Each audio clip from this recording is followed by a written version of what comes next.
menghadapi gunung hidupmu bersamanya.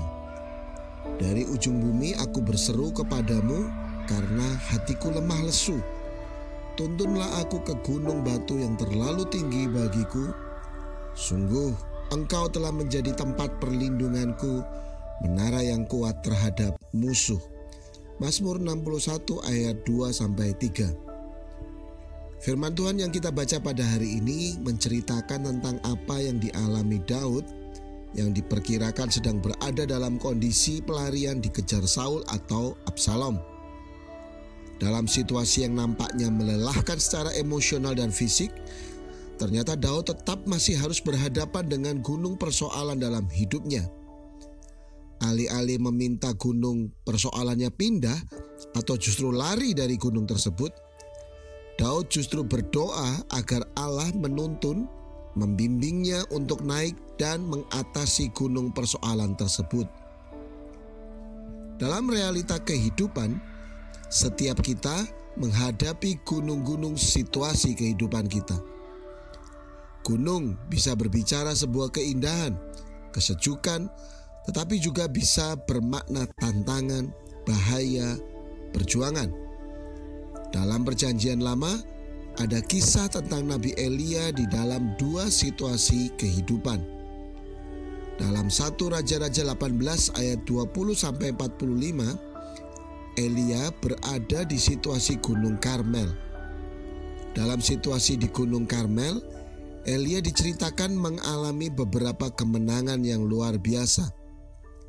Elia berhasil mengalahkan para nabi Baal dalam peperangan rohani yang luar biasa, dalam demonstrasi menunjukkan kuasa Tuhan yang hidup. Peristiwa itu berakibat pada bangkitnya kepercayaan orang Israel kembali kepada Allah. Elia juga kembali mengalami mujizat yang besar setelah doanya menghasilkan munculnya hujan setelah mengalami 3,5 tahun lebih kekeringan karena hujan tidak turun sama sekali. Gunung Karmel menjadi sebuah simbol keberhasilan, kemenangan, pencapaian luar biasa dari Elia. Baru saja Elia mengalami perasaan kemenangan itu, Elia langsung masuk pada tahapan selanjutnya.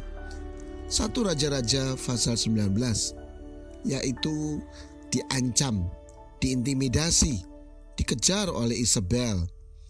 Elia menjadi ketakutan dan kemudian berusaha melarikan diri dari persoalan hidupnya. Dalam rasa frustasi dan tekanan mental yang dialami, Elia bahkan sempat ingin mati. Tetapi dalam anugerahnya, Tuhan tidak membiarkan Elia bergumul sendiri. Ia memberikan kekuatan agar Elia bisa mengalami perjalanan yang akan memulihkannya melalui pengalaman gunung kehidupan yang lain, yaitu Gunung Horeb. Saat tiba di Gunung Horeb, Elia mengalami perjumpaan dan komunikasi personal dengan Allah. Elia mengungkapkan setiap perasaan keberhasilan masa lalu, tetapi berujung pada rasa frustasi, kesendirian, dan berujung rasa putus asa dan ingin mati. Allah menunjukkan pribadi dan kehadirannya bukan dari pengalaman sensasional seperti angin besar, api, tetapi justru melalui sebuah hembusan sepoi-sepoi angin yang kemudian berujung kepada penugasan kembali Elia ke dalam misi Allah yang baru. Siapkah kita menjalani pengalaman gunung hidup kita bersamanya? Gunung bisa berbicara sebuah keindahan, kesejukan, tetapi juga bisa bermakna tantangan, bahaya, perjuangan.